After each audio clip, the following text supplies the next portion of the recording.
Marcus Callahan was a man who thrived on control, precision, and order, a billionaire CEO whose name echoed through boardrooms and headlines alike. He had built his empire from nothing, clawing his way out of poverty with sheer determination. But that morning, something unusual shattered his carefully constructed routine. It was a crisp autumn day, the kind where golden leaves danced in the breeze, and the air carried a faint chill. As Marcus slid into the back seat of his sleek black luxury car outside his penthouse apartment, his chauffeur, James, greeted him with the usual polite nod, but before Marcus could settle into his seat or tap out an email on his phone, a small, yet commanding voice pierced the silence. "Shut up," it said sharply, startling both men. Marcus turned abruptly, his eyes locking onto a tiny figure perched cross-legged on the plush leather seat across from him.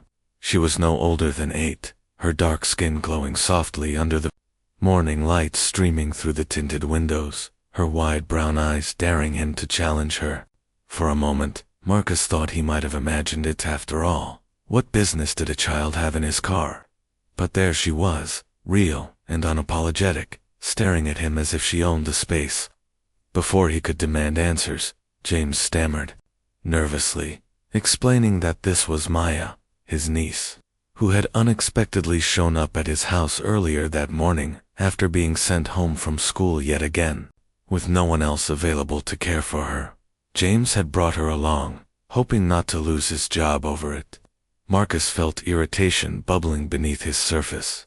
He didn't have time for disruptions, especially ones involving children. Yet something about Maya's boldness intrigued him. Her presence seemed to radiate a quiet defiance, as though she understood the world far better than anyone gave her credit for. Instead of snapping at her or ordering her out of the car, Marcus found himself leaning slightly forward, studying her with a mix of curiosity and amusement. "Who are you?" he asked finally, his tone softer than he intended. Maya tilted her head, unfazed by his authority. "I'm Maya," she replied simply, then added with a smirk, "And you're too loud?" "Too loud." Marcus blinked, taken aback. No one had ever accused him of such a thing, at least not to his face. The audacity of this child left him momentarily speechless, and rather than scolding her further, he decided to humor her. Perhaps it was her confidence, or perhaps it was the flicker of mischief in her eyes that reminded him of his younger self, scrappy and unafraid. As the car pulled away from the curb, Maya began peppering him with questions, each one more probing than the last. Why did he yell so much during meetings? Did he always wear suits? Had he ever climbed trees or played hide-and-seek like other kids? Her inquiries caught him off guard, forcing him to reflect on aspects of his life he rarely considered anymore.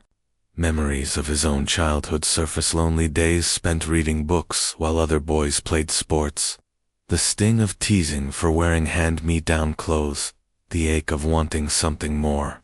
By the time they reached his office building, Marcus realized he hadn't checked his phone once during the ride, a rarity for him.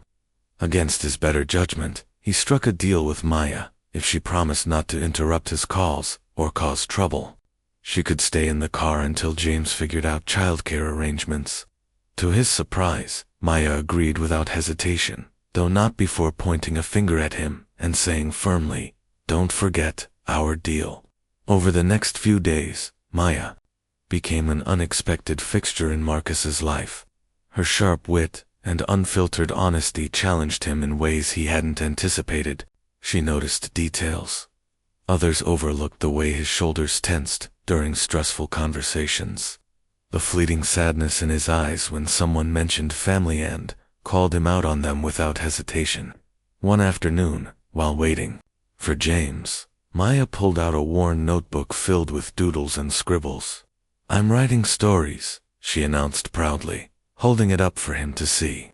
Intrigued, Marcus asked to read one, expecting childish tales of princesses or superheroes. What he found instead moved him deeply. Raw, heartfelt narratives of brave girls overcoming adversity. Inspired by Maya's own struggles with teachers who dismissed her outspoken nature as disobedience. That evening, Marcus made a decision. He would help Maya pursue her dream of becoming a writer, but only if she agreed to teach him how to listen better. Their unlikely partnership marked the beginning of a transformation neither of them could have predicted, setting the stage for revelations that would change Marcus's life forever. Over the next few days, Maya became an unexpected yet undeniable presence in Marcus's life, her small voice and sharp observations weaving themselves into the fabric of his otherwise rigid routine. At first, Marcus tried to ignore her, convincing himself that her stay in his car was temporary, a minor disruption he could endure until James sorted out childcare arrangements. But Maya had other plans. She wasn't content to sit quietly and observe. Instead, she peppered him with questions during every ride, her curiosity unrelenting. Why did he work so much? Did he ever laugh like the people in movies? Had he always been this serious?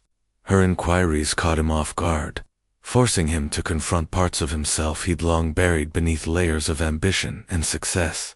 Each question felt like a pebble dropped into a still pond, sending ripples through his carefully controlled exterior. One morning, as they drove through the city streets, Maya leaned forward, her eyes gleaming with mischief. "Do you know what your problem is?" she asked bluntly, her tone more curious than accusatory. Marcus raised an eyebrow, intrigued despite himself. "Enlighten me," he replied dryly. Maya didn't hesitate. "You think being loud makes you strong, but it doesn't. It just makes you annoying."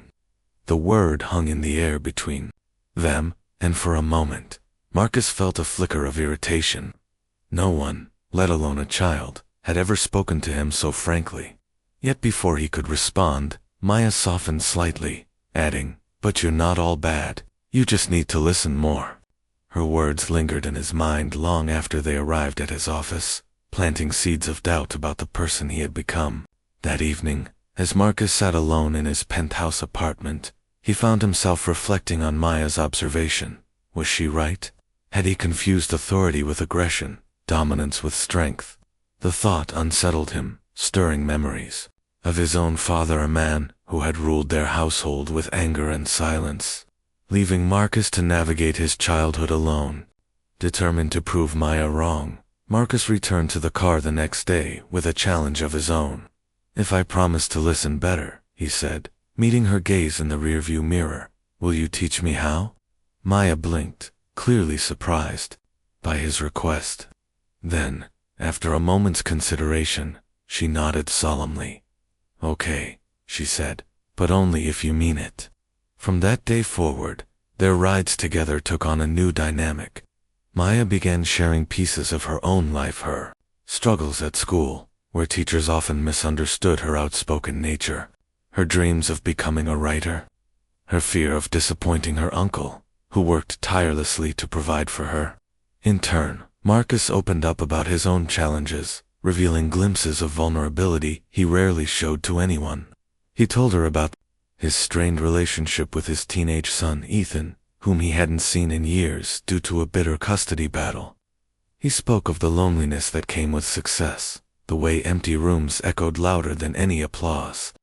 Maya listened intently, her expression thoughtful, and when he finished, she offered advice with the wisdom of someone far beyond her years. "You can't fix everything," she said gently, "but you can start by saying sorry." Her words struck a chord deep within Marcus, igniting a desire to reconnect with Ethan, not because he felt obligated, but because he genuinely wanted to heal the rift between them. Meanwhile, Maya continued to push him out of his comfort zone in ways both subtle and profound. One afternoon, while waiting for James, she pulled out her worn notebook and handed it to him. "Read this," she instructed, her tone firm but not unkind. Inside, Marcus discovered stories that moved him to his core, tales of brave girls overcoming prejudice, finding strength in vulnerability, and refusing to be silenced. Each narrative carried echoes of Maya's own experiences, yet they resonated universally, reminding him of the power of storytelling to bridge divides and foster understanding. Inspired by her courage, Marcus decided to take action. He arranged for Maya to meet with a renowned editor friend of his, hoping to nurture her talent and give her a platform to share her voice with the world. When he told her about the meeting, Maya's eyes lit up with excitement, but she quickly masked it with skepticism. "Why are you helping me?" she asked, narrowing her gaze. Marcus hesitated, searching for the right words. "Because you've helped me," he admitted finally. "You've shown me things I forgot or maybe never knew." Their bond grew stronger with each passing day, transforming from an unlikely truce into something resembling friendship. Yet even as Marcus embraced this newfound connection, shadows loomed on the horizon. Late one night, while working late in his office, Maya wandered in holding her notebook, her expression unusually somber. On his desk, she noticed photographs of a woman and a young boy, Marcus's ex-wife and son. "Who's that?" she asked softly, her voice tinged with curiosity. Marcus froze, his heart clenching at the sight of those familiar faces. Reluctantly, he explained the painful history behind the photos, the custody battle, the missed birthdays, the years of estrangement. Maya listened silently, her brow furrowed in concentration. When he finished, she placed a tiny hand on his arm and whispered, "Start by saying sorry." Her words lingered in the air, heavy with meaning, and Marcus realized she was right. If he wanted to rebuild his relationship with Ethan, he needed to take the first step not out of obligation, but out of love. The following week, Marcus reached out to Ethan, his hands trembling as he dialed the number. Their initial conversation was awkward and strained, but Marcus persisted, apologizing for past mistakes and expressing his desire to reconnect. To his surprise, Ethan agreed to meet him for coffee. During their meeting, Marcus learned how deeply his absence had hurt his son, how Ethan had grown up feeling abandoned and unseen. Though the wounds ran deep, both father and son took tentative steps toward healing, inspired by Maya's resilience and unwavering belief in second chances. As Marcus reflected on these changes, he couldn't help but marvel at the impact one small girl had made on his life. Maya had taught him to listen, to see the world through fresh eyes, and to embrace vulnerability as a source of strength rather than weakness. Together, they forged a partnership unlike any other one, built on mutual respect, trust, and the shared understanding that sometimes the smallest voices carry the greatest truths. Over the next few weeks, Maya's presence in Marcus's life became less of an interruption and more of a catalyst for change, her small but determined voice guiding him toward lessons he didn't realize he needed to learn. Each day brought new revelations, as if she carried with her a treasure chest of wisdom far beyond her years. One morning, as they drove through the bustling city streets, Maya pulled out her worn notebook and began flipping through its pages, occasionally glancing up at Marcus with a mischievous gleam in her eyes. "You know," she said suddenly, breaking the quiet hum of the car, "most people don't really listen. They just wait for their turn to talk." Her words struck a nerve, forcing Marcus to pause mid-thought. He had always prided himself on being decisive, on cutting through noise to get to the heart of matters. But now he wondered if his approach had been too harsh, too dismissive. Before he could respond, Maya handed him the notebook, pointing to a story she'd written about a girl who felt invisible despite shouting her truth at the top of her lungs. As Marcus read, he felt a lump rise in his throat. The raw emotion in her words mirrored his own struggles with connection, with truly seeing and being seen. That evening, unable to shake off the impact of Maya's story, Marcus found himself sitting alone in his office, staring at old photographs of his son, Ethan. The weight of missed opportunities pressed heavily on his chest, and for the first time in years, he allowed himself to feel the full extent of his regret. Inspired by Maya's courage, he decided to take action, not because he thought it would fix everything, but because staying silent felt worse than trying and failing. The next day, Marcus reached out to Ethan, his voice trembling as he left. a voicemail apologizing for past mistakes and asking for a chance to reconnect. To his surprise, Ethan called back, agreeing to meet for coffee. Their conversation was awkward at first, filled with long pauses and guarded exchanges, but slowly, walls began to crumble. Ethan revealed how hurt he had been by Marcus's absence, how he had grown up feeling like a burden rather than a priority. Though the pain lingered, both father and son took tentative steps toward healing, inspired by Maya's resilience and unwavering belief in second chances. Meanwhile, Maya continued to challenge Marcus in ways that pushed him out of his comfort zone. One afternoon, while waiting for James, she announced matter-of-factly, "You should let your employees tell you what they think, without getting mad." Marcus frowned, unsure how to respond. He had always valued efficiency over empathy, believing that tough decisions required tough leadership. But Maya's suggestion planted a seed of doubt in his mind, prompting him to reconsider his approach. Over the following days, Marcus began implementing subtle changes in his workplace. He encouraged open dialogue during meetings, inviting feedback from team members who had previously hesitated to speak up. At first, the shift felt unnatural, almost uncomfortable. But as employees started sharing honest opinions and innovative ideas, Marcus realized the power of listening, not just hearing, but truly understanding. Inspired by Maya's storytelling, he even launched a mentorship program for young entrepreneurs from underprivileged backgrounds, hoping to provide opportunities similar to those she deserved. Yet, not everyone appreciated these changes. Some board members grew uneasy, accusing Marcus of going soft and threatening to oust him unless he returned to his ruthless ways. Faced with mounting pressure, Marcus felt torn between the person he used to be and the man Maya had helped him become. Late one night, as he sat in his office wrestling with doubt, Maya walked in unannounced, holding a drawing she had made. It depicted a fierce lion standing beside a gentle lamb, symbolizing strength and kindness coexisting. "You can be both," she said simply, her voice steady and sure. Her words gave him the courage to stand firm against the board, reminding him that true leadership wasn't about dominance, but about inspiring others to grow. As weeks turned into months, Marcus's transformation extended beyond the workplace. Determined to make amends, he invited Ethan to spend weekends with him, slowly rebuilding their bond over shared meals, movie nights, and candid conversations. One day, Ethan surprised Marcus by bringing along a friend, Maya's uncle, James. Through their discussions, Marcus learned more about Maya's difficult upbringing, including frequent moves between relatives and unstable living conditions.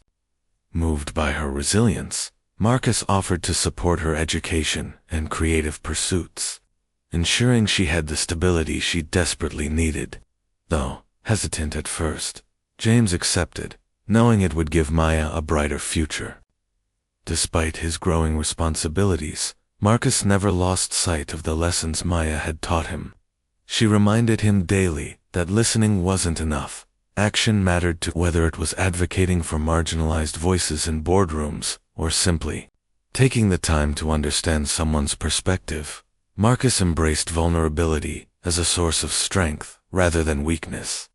Together, they forged a partnership unlike any other one, built on mutual respect, trust, and the shared understanding that sometimes the smallest voices carry the greatest truths. By the time autumn leaves began falling again, Marcus knew he was no longer the same man who had stepped into his car months earlier. Maya had changed him in ways he couldn't have imagined, teaching him to see the world through fresh eyes and to embrace the messy, beautiful complexity of human connection. And though challenges still lay ahead, Marcus faced them with newfound clarity. Guided by the little girl who had dared to tell him to shut up and showed him how to truly listen. Late one evening, as Marcus sat alone in his office, staring at the dim glow of his laptop screen, Maya wandered in without knocking, her small frame silhouetted against the soft light spilling from the hallway. She carried her worn notebook under one arm and a drawing clutched tightly in her other hand, her expression unusually serious. For once, she didn't launch into one of her bold observations or teasing remarks. Instead, she stood quietly, studying him with an intensity that made him shift uncomfortably in his chair. Finally, she broke the silence. "What's wrong?" she asked softly, her voice stripped of its usual bravado. Marcus hesitated, caught off guard by her perceptiveness. He wasn't used to being seen so clearly, especially not by someone so young.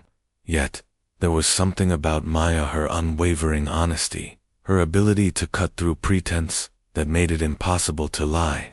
With a heavy sigh, he gestured for her to sit across from him. On his desk lay photographs of a woman and a boy, remnants of a life he had tried to forget but could never fully escape. Maya noticed them immediately, her sharp eyes narrowing as she leaned forward. "Who's that?"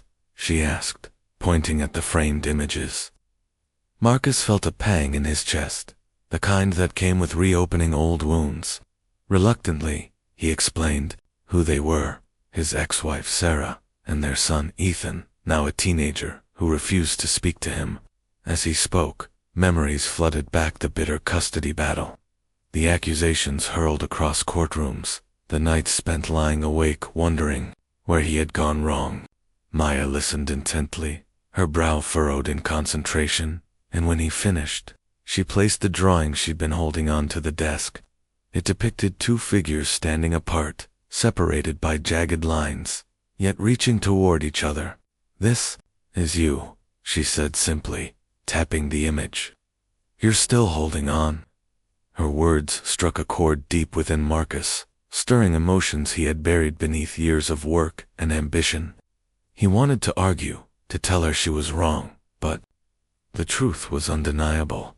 Despite everything, he still cared deeply for Ethan, even if he didn't know how to bridge the gap between them. Sensing his turmoil, Maya pressed gently, "Why don't you try talking to him again?" Marcus shook his head, frustration creeping into his voice. "It's not that simple. I've hurt him too much. How do I fix something like that?" Maya tilted her head thoughtfully, considering his question. Then, with characteristic directness, she replied, "Start by saying sorry. Not because you think it'll fix everything, but because it's true." The simplicity of her advice unsettled him. Apologies weren't part of his usual repertoire. He preferred action over words, solutions over sentimentality. But Maya's insistence lingered in his mind long after she left the room, planting seeds of doubt about whether he was doing enough for anything at all to mend what was broken. Over the next few days, Marcus wrestled with the idea of reaching out to Ethan. Every time he picked up his phone, doubts crept in. What if Ethan rejected him? What if the damage was irreparable? Yet, every time he put the phone down, Maya's voice echoed in his head, urging him to take the first step. One morning, as they drove together, Maya turned to him unexpectedly. "You're scared," she said matter-of-factly, her tone more curious than accusatory. Marcus bristled slightly, unused to having his fears laid bare. "Of course I'm scared," he admitted, after a moment. "What if I mess it up again?" Maya smiled faintly, as though she had anticipated his answer. "Then you'll try again. Being scared doesn't mean you stop trying." Her confidence gave him the push he needed. That evening, Marcus dialed Ethan's number, his hands trembling as he waited for the call to connect. When Ethan finally answered, his voice was guarded, laced with suspicion. Marcus took a deep breath and began apologizing, stumbling over his words, but determined to be honest. To his surprise, Ethan listened without interrupting, his silence speaking volumes. By the end of the conversation, they agreed to meet for coffee, a small step, but one that filled Marcus with cautious hope. Their meeting was awkward at first, both men unsure how to navigate the space between estrangement and reconciliation. But slowly, walls began to crumble. Ethan revealed how deeply Marcus's absence had hurt him, how he had grown up feeling abandoned and unseen. Though the pain lingered, both father and son took tentative steps toward healing. inspired by Maya's resilience and unwavering belief in second chances. Meanwhile, shadows of Marcus's past continued to surface, forcing him to confront aspects of himself he had long ignored. During another quiet evening, Maya asked about his own childhood, sensing that his strained relationship with Ethan stemmed from deeper roots.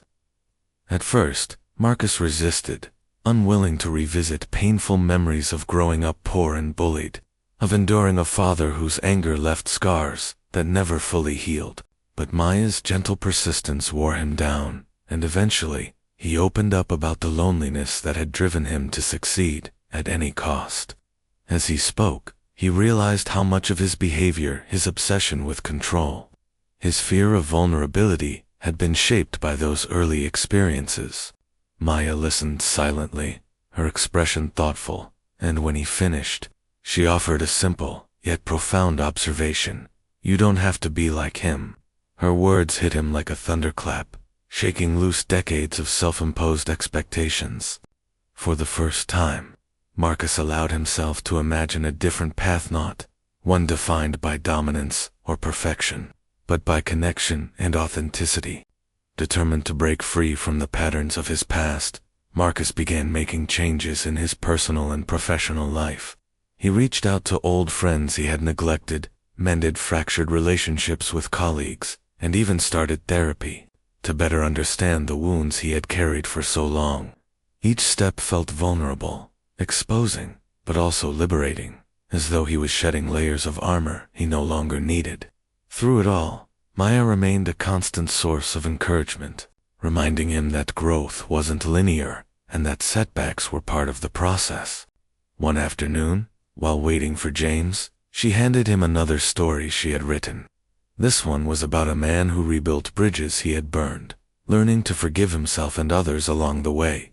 As Marcus read, he couldn't help but see parallels to his own journey, gratitude swelling in his chest for the little girl who had dared to challenge him. By the time autumn leaves began falling again, Marcus knew he was no longer the same man who had stepped into his car months earlier. Maya had helped him face shadows he had spent years avoiding, teaching him that courage wasn't the absence of fear, but the willingness to act despite it. Together, they forged a bond, unlike any other one, built on mutual respect, trust, and the shared understanding that sometimes the hardest lessons lead to the most meaningful transformations. When Marcus finally mustered the courage to call Ethan, his heart pounded so loudly he could barely hear the dial tone. He had rehearsed what he wanted to say 100 times in his head, but now, as the phone rang, every word felt inadequate. When Ethan's voice came through hesitant, guarded, Marcus froze, suddenly unsure where to begin. "Hey," he managed, his voice cracking slightly. There was a pause on the other end, and for a moment, Marcus feared Ethan would hang up. Instead, his son replied with a cautious "hi." The single syllable carried years of unspoken pain, and Marcus knew this conversation wouldn't be easy. Taking a deep breath, he plunged ahead. I've been thinking about you a lot lately," he began, each word feeling heavier than the last, "and I wanted to say, I'm sorry for everything, for not being there when you needed me, for letting my work come before you. I messed up, Ethan, and I don't expect you to forgive me, but I want to try to make things right, if you'll let me." Silence stretched between them, long enough for Marcus to wonder if Ethan had already walked away. Then, softly, Ethan spoke. "Why now? Why after all these years?" His tone wasn't angry, just weary, and it cut deeper than any accusation ever could. Marcus swallowed hard, searching for an answer that wouldn't sound hollow.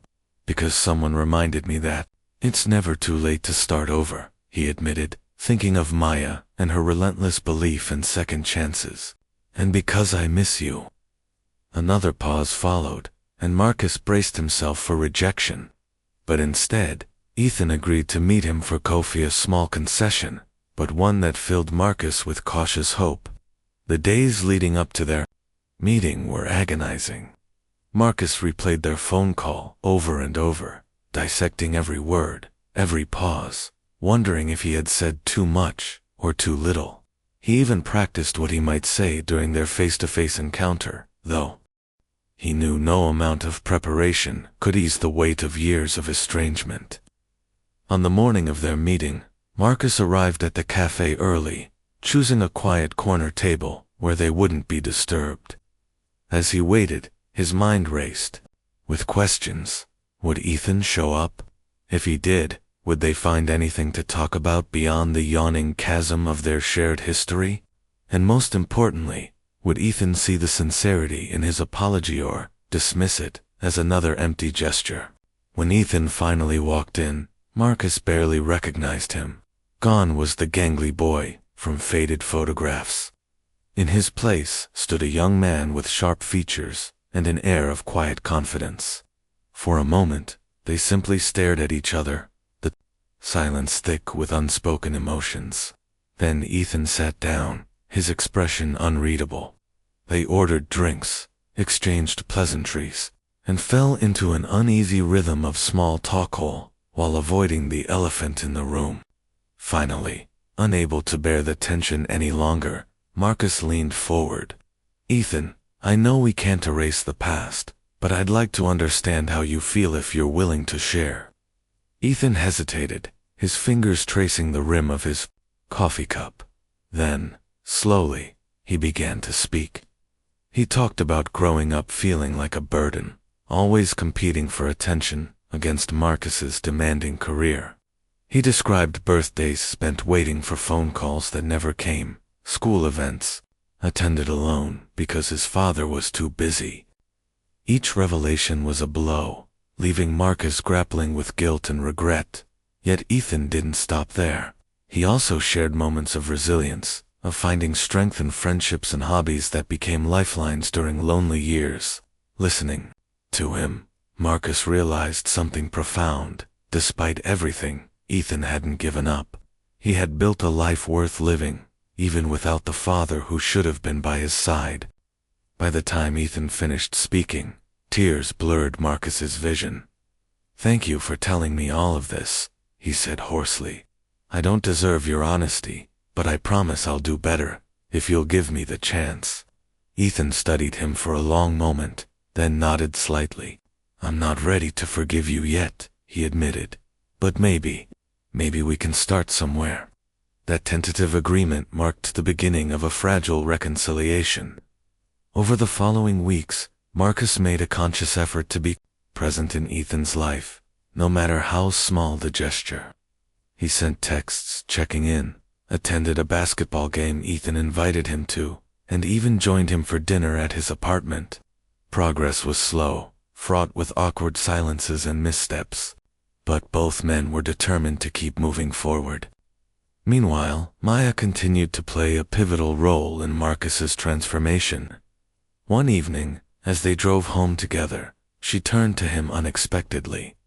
"How's it going with your son?" she asked, her tone casual but probing. Marcus sighed, running a hand through his hair. "It's complicated. We're taking baby steps, but it's hard. Every time I think I'm doing okay, I remember how much I messed up." Maya nodded thoughtfully, then offered advice that surprised him with its simplicity. "Just keep showing up," she said, "even when it's hard, even when it feels like nothing's changing. Showing up is half the battle." Her words stayed with him, becoming a mantra he repeated to himself whenever doubt crept in.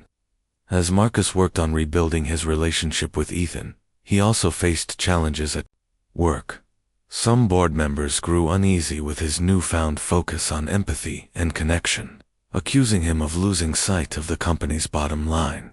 Tensions escalated during a heated meeting when Marcus proposed expanding mentorship programs for underprivileged youth, arguing that investing in future generations was good for both business and society. The backlash was immediate, with several executives threatening to oust him unless he returned to his ruthless ways. Frustrated, but unwilling to compromise his values, Marcus found himself torn between loyalty to his principles and pressure from those who once admired his cutthroat approach. Late one night, as he wrestled with the dilemma in his office, Maya walked in, unannounced, holding a drawing she had made.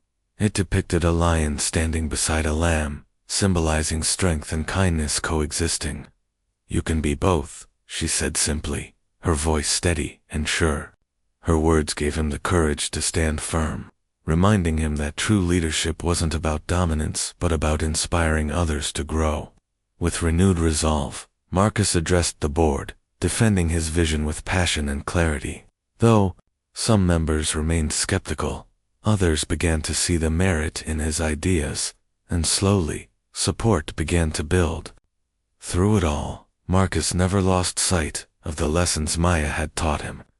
She reminded him daily that listening wasn't enough. Action mattered too, whether it was advocating for marginalized voices in boardrooms or simply taking the time to understand someone's perspective. Marcus embraced vulnerability as a source of strength rather than weakness. Together, they forged a partnership unlike any other one, built on mutual respect, trust, and the shared understanding that sometimes the smallest voices carry the greatest truths. By the time autumn leaves began falling again, Marcus knew he was no longer the same man who had stepped into his car months earlier. Maya had changed him in ways he couldn't have imagined, teaching him to see the world through fresh eyes and to embrace the messy, beautiful complexity of human connection. And though challenges still lay ahead, Marcus faced them with newfound clarity, guided by the little girl who had dared to tell him to shut up and showed him how to truly listen. The air in the boardroom was thick with tension as Marcus Callahan stood at the head of the polished mahogany table, his hands resting lightly on its surface. The room buzzed with murmurs of discontent, the kind that signaled resistance brewing just beneath the surface. For weeks now, Marcus had been pushing for changes within the company, expanding mentorship programs for underprivileged youth, implementing policies to prioritize employee well-being, and encouraging open dialogue among teams.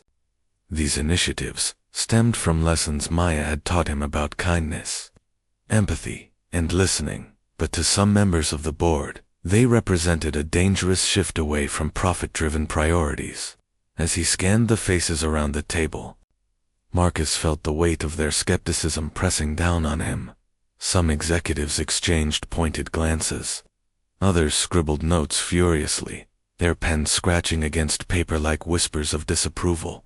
One particularly vocal board member, Richard Langley, leaned back in his chair, arms crossed, his expression dripping with disdain. "Marcus," he began, his tone sharp enough to cut glass, "you're losing focus. This isn't charity, business. We didn't build this empire by coddling people or chasing feel-good projects." His words hung heavy in the air, drawing nods of agreement from several others. Marcus clenched his jaw, resisting the urge to snap back. He knew Richard spoke for many in the room, men and women who equated success with ruthlessness and viewed compassion as weakness. Yet instead of reacting defensively, Marcus took a deep breath, grounding himself in the wisdom Maya had shared during one of their rides together. "You can be strong without being mean," drawing strength from her words. Marcus straightened his posture and addressed the group calmly but firmly. "I understand your concerns," he said, meeting each pair of eyes around the table. "But let me ask you something. How sustainable is our success if we ignore the people who make it possible? Our employees, our communities, the next generation of leaders. They're not expendable resources. They're the foundation of everything we do." His argument was met with mixed reactions. A few board members nodded thoughtfully, while others rolled their eyes or muttered under their breath. Richard, however, wasn't satisfied. "That's all well and good," he shot back, leaning forward aggressively, "but shareholders care about returns, not warm fuzzies.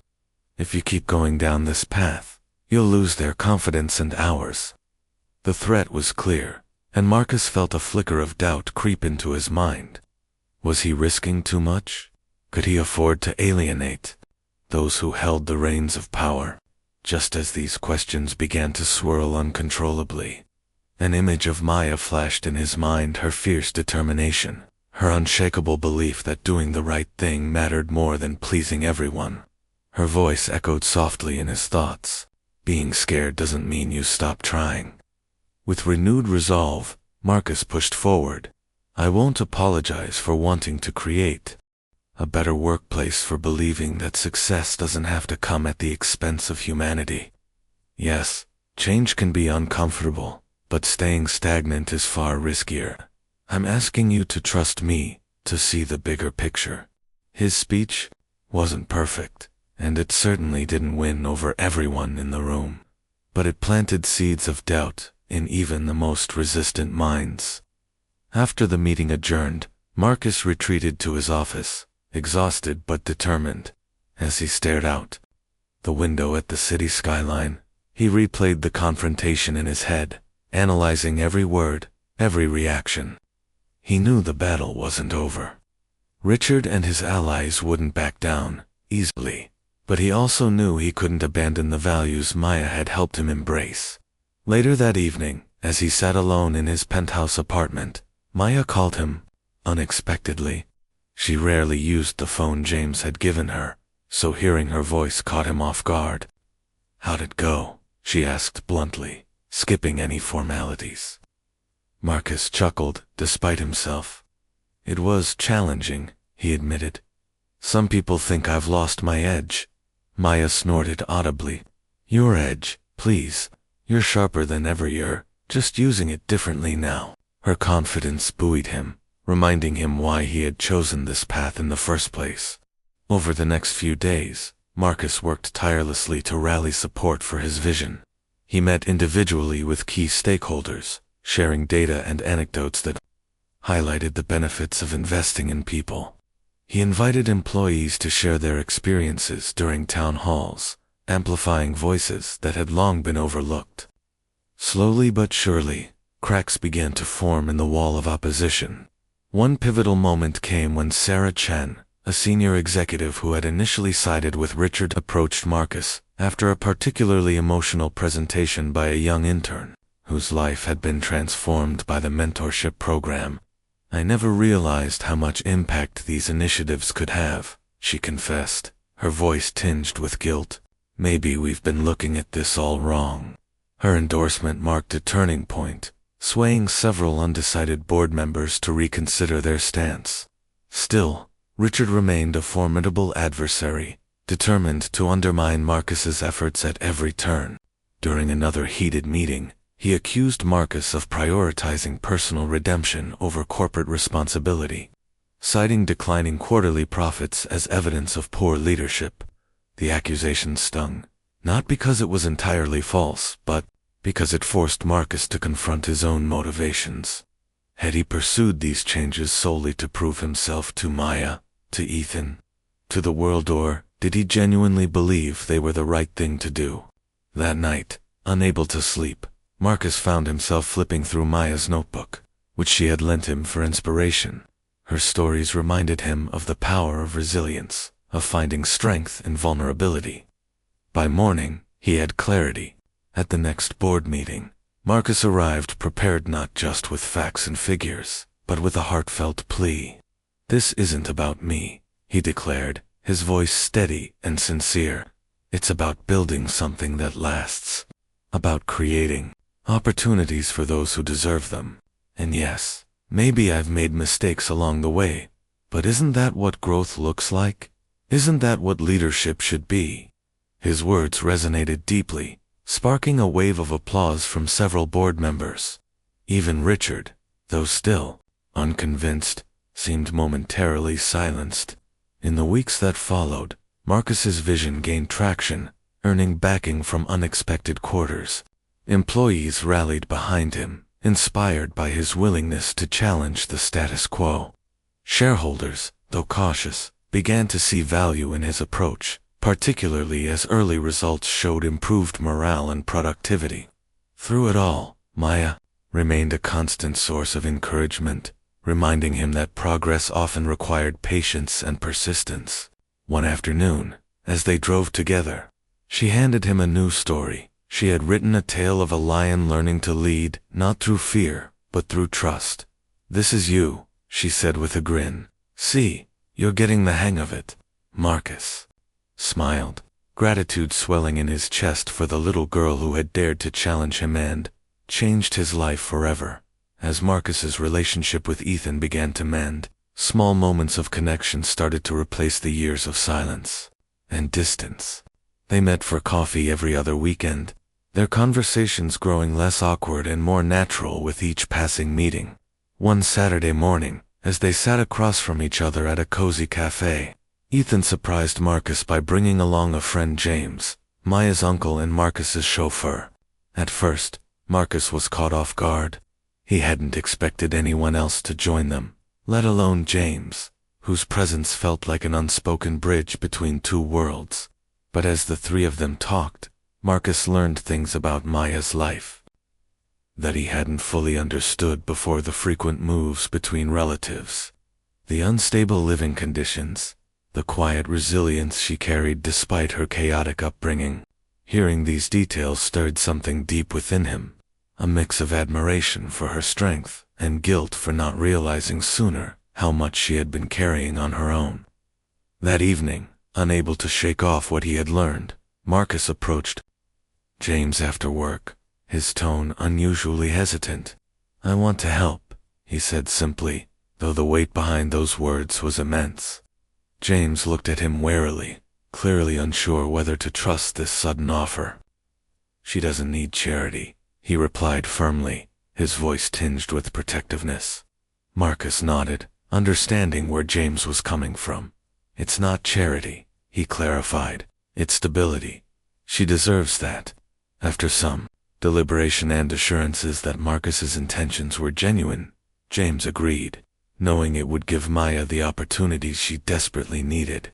Over the next few weeks, Marcus took steps to support Maya's education and creative pursuits, enrolling her in a prestigious arts program and setting up a fund for her future.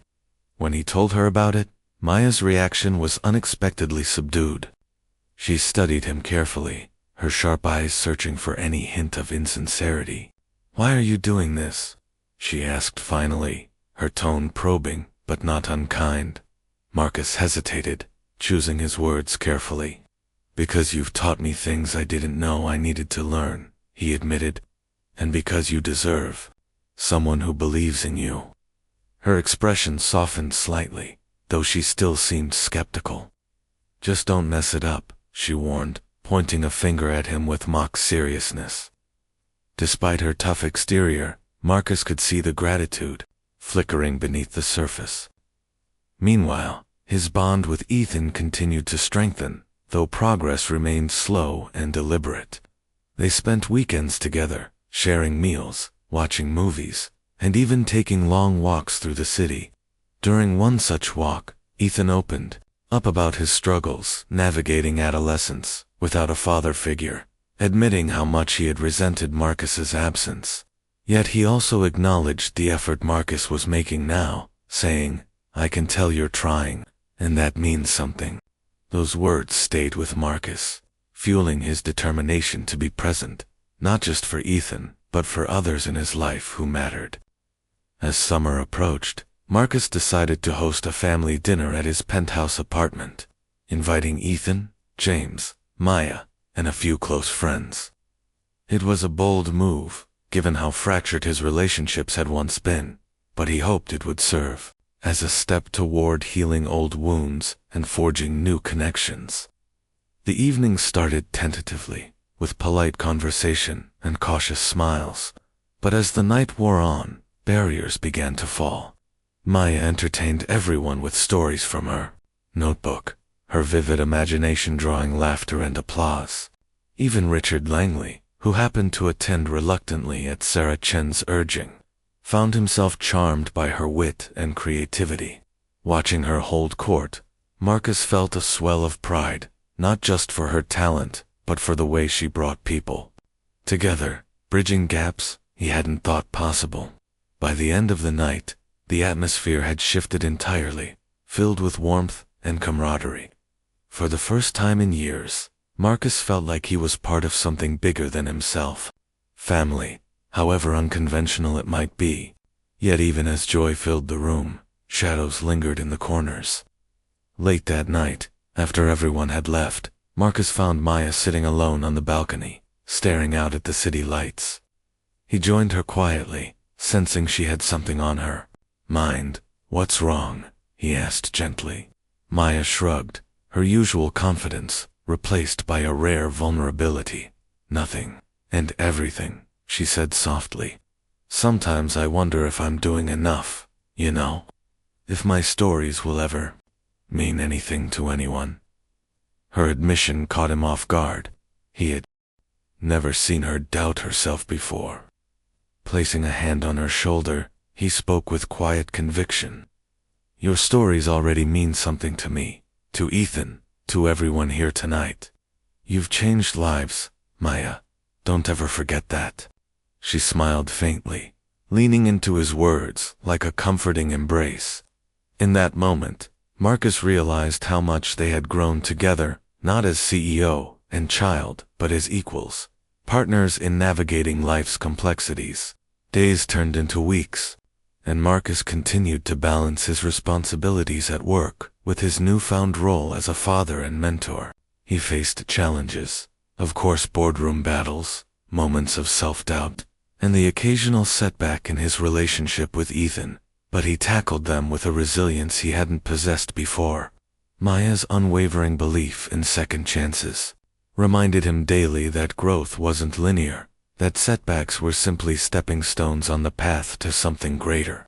One afternoon, while driving together, Maya handed him another story she had written.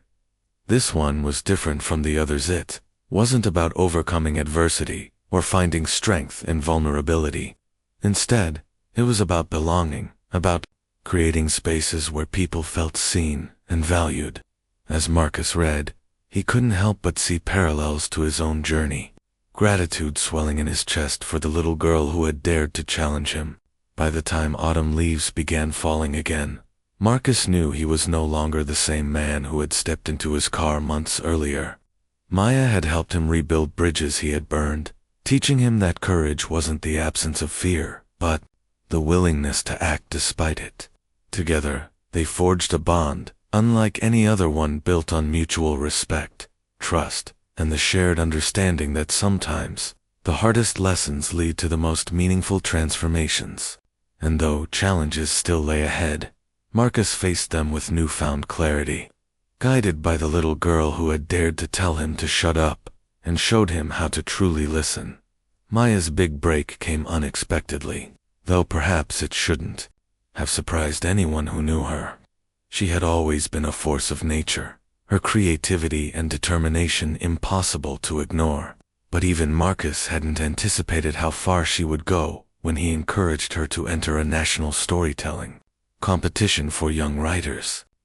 The contest was highly competitive, drawing submissions from thousands of children across the country, each vying for a chance to share their voice on a grand stage.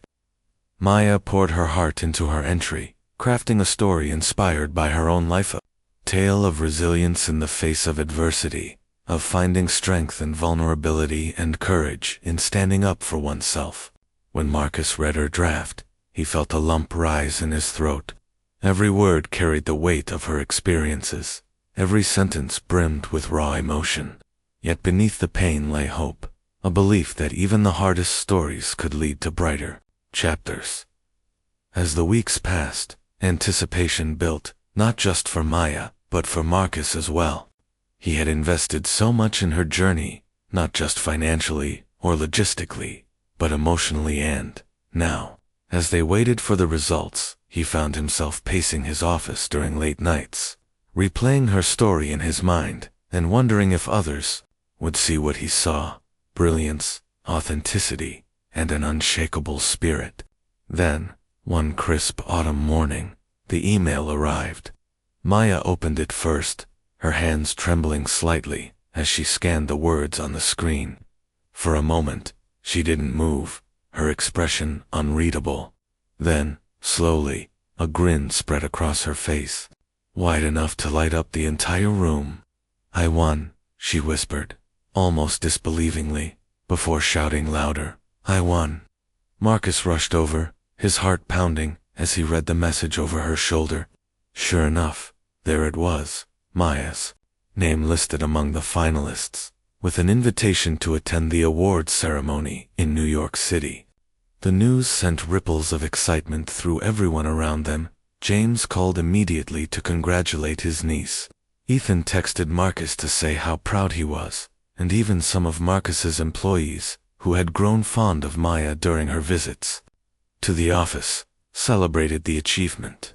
But amidst the joy, Marcus couldn't shake a nagging sense of anxiety. The thought of Maya stepping onto such a massive platform filled him with pride, yes, but also fear. What if she wasn't ready for the spotlight?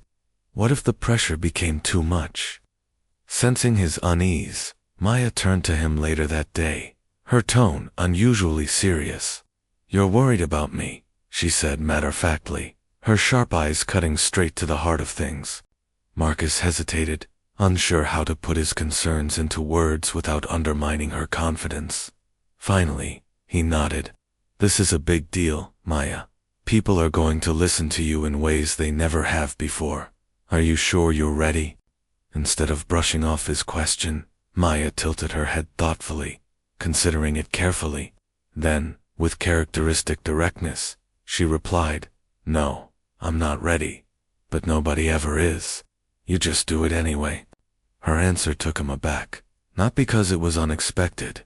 This was Maya, after all, but because it reminded him of everything she had taught him about facing challenges head-on.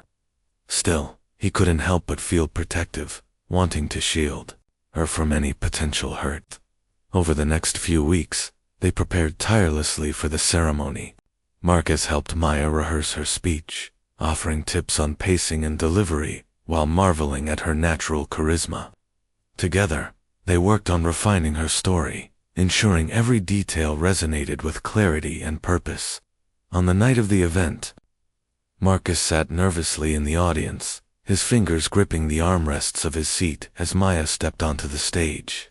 Dressed in a bright yellow dress that seemed to radiate confidence, she stood tall under the glare of the spotlight, her tiny frame commanding attention far beyond her years. As she began to speak, the room fell silent, captivated by her presence. Maya told her story with passion and precision, weaving themes of identity, belonging, and perseverance into a narrative that left no dry eye in the house. When she finished, the crowd erupted into applause, rising to their feet in a standing ovation that lasted several minutes. Marcus watched, tears streaming down his face, as Maya beamed with pride, accepting her award with grace and humility. In her acceptance speech, she thanked those who had supported her, her Uncle James, her teachers, and, finally, Marcus. "This is for everyone who ever told me I was too loud, too bold, or too different," she declared, her voice ringing out like a clarion call. "You were wrong. Being yourself is the bravest thing you can do." The words hit Marcus like a thunderclap, shaking loose something deep within him. He realized then that Maya wasn't just celebrating her victory. She was affirming the very values she had instilled in him: authenticity, resilience, and the power of embracing one's truth.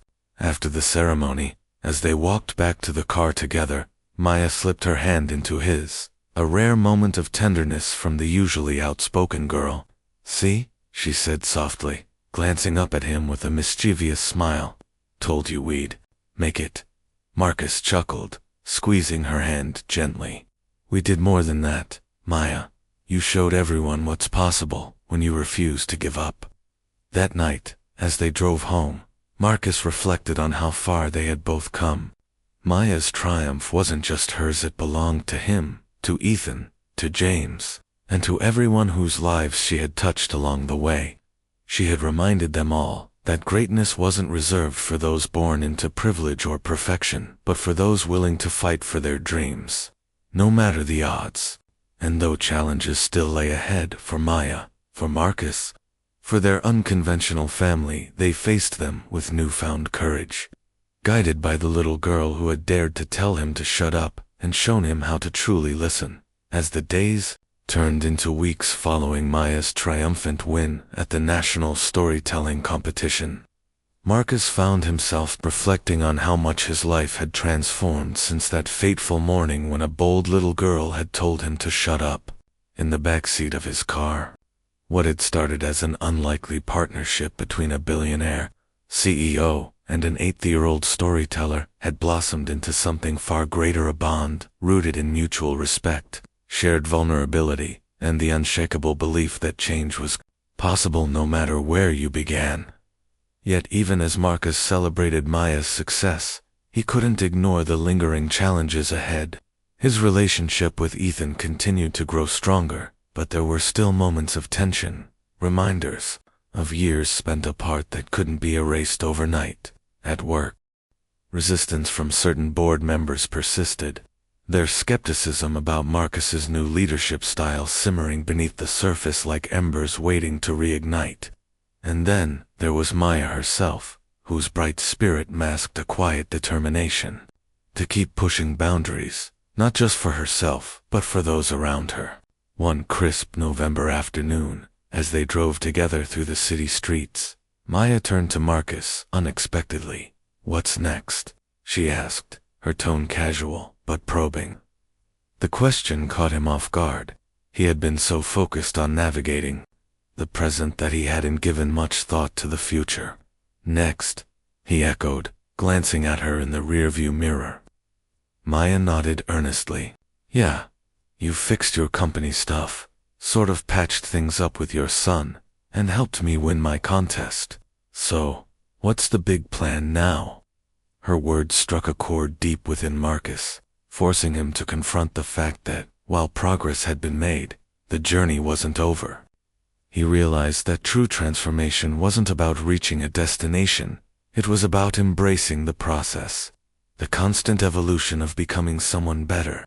Smiling faintly, Marcus replied, "I think the next step is figuring out how to make all these changes stick for good." Satisfied with his answer, Maya leaned back in her seat, humming softly to herself, as if already plotting her next move. Over the following weeks, Marcus threw himself into solidifying the shifts he had initiated both personally and professionally. At work, he doubled down on efforts to foster inclusivity and empathy within the company culture, launching workshops designed to teach employees the art of active listening and collaboration. He also expanded mentorship programs, ensuring they reached not only young entrepreneurs, but also underrepresented voices within the organization itself. These initiatives weren't universally embraced. Richard Langley and his allies continued to grumble about wasted resources, but Marcus remained undeterred, buoyed by the growing number of supporters who saw value in his vision. Meanwhile, Marcus worked tirelessly to strengthen his bond with Ethan, knowing that trust took time to rebuild. They spent weekends hiking in nearby parks, cooking meals together, and even attending basketball games, activities that allowed them to connect without the pressure of heavy conversations. Slowly but surely, walls crumbled, replaced by laughter and shared memories. One evening, as they sat side by side watching a movie, Ethan turned to Marcus with a thoughtful expression. "You're different," he said simply, his voice tinged with curiosity.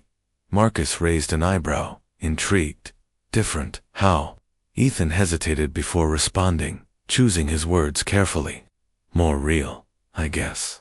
Like you actually care, not because you have to, but because you want to." The compliment hit Marcus like a punch to the gut, stirring emotions he hadn't fully processed yet. Gratitude swelled in his chest as he realized how far they had come from estrangement to understanding, from resentment to reconciliation. Determined to keep moving forward, Marcus decided to take another leap of faith. He invited Ethan to join him on a family trip during the upcoming holidays. It was a bold move, given the fractured nature of their relationships in the past, but Marcus hoped it would serve as a step toward creating lasting connections. To his relief, Ethan agreed, though not without some apprehension. The trip took them to a cozy cabin nestled deep in the mountains, surrounded by snow-covered trees and breathtaking views. Joining them were James, Maya, and a few close friends, who had become part of their unconventional family. For the first time in years, Marcus felt a sense of belonging, a warmth that went beyond material success or professional achievements. Days were filled with sledding, hot cocoa by the fire, and late-night conversations that lingered long after the stars appeared in the sky. Maya thrived in this environment, her infectious energy bringing everyone together. She organized scavenger hunts, read stories aloud by candlelight, and even convinced Marcus to build a snowman, a task he approached with comical ineptitude but genuine enthusiasm. Watching her interact with Ethan, James, and others, Marcus marveled at how seamlessly she wove people together, bridging gaps he hadn't thought possible. Yet even amid the joy, shadows lingered. On the final night of their trip, as everyone gathered around the fireplace, Maya pulled out her notebook and began flipping through its pages. When she landed on a particular story, she looked up at Marcus with a mischievous grin. "This one's about you," she announced, holding it up for everyone to see. Intrigued, Marcus leaned forward as she began reading aloud. The tale was whimsical yet profound, depicting a lion learning to lead, not through fear, but through kindness, patience, and humility. As she spoke, Marcus recognized parallels to his own journey, the struggles, the lessons, the growth, and felt a lump rise in his throat. When she finished, the room erupted into applause, but it was Ethan's reaction that stayed with Marcus the most. His son smiled softly, shaking his head in mock disbelief. "Only you could inspire something like that," he teased, nudging Marcus playfully. The comment carried layers of meaning, acknowledging not just Maya's talent, but also Marcus's transformation. By the time they returned home, Marcus knew he had reached a turning point. The trip had reinforced the importance of connection, of prioritizing relationships over accolades and experiences over possessions. Inspired by Maya's storytelling, he decided to document his own journey, writing letters to Ethan, James, and others who had played pivotal roles in his transformation.